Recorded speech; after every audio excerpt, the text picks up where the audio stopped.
On USAID, I think there are just three myths that are worth exploding to the extent we can. One is how much the United States actually spends on foreign assistance. If you poll people, they'll say 10%, some will say 50%.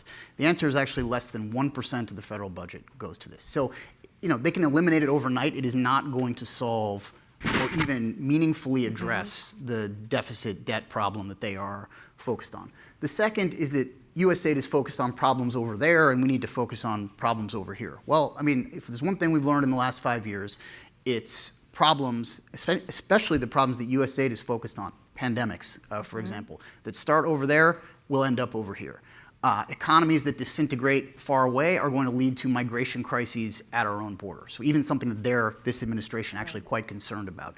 So there is no meaningful over there and over here when it comes to a lot of the issues that USAID is focused on.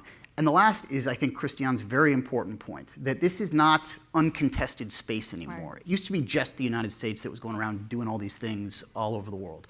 Now, if we are not building relationships with strategically important countries in parts of the world where USAID and our diplomats operate, somebody else will.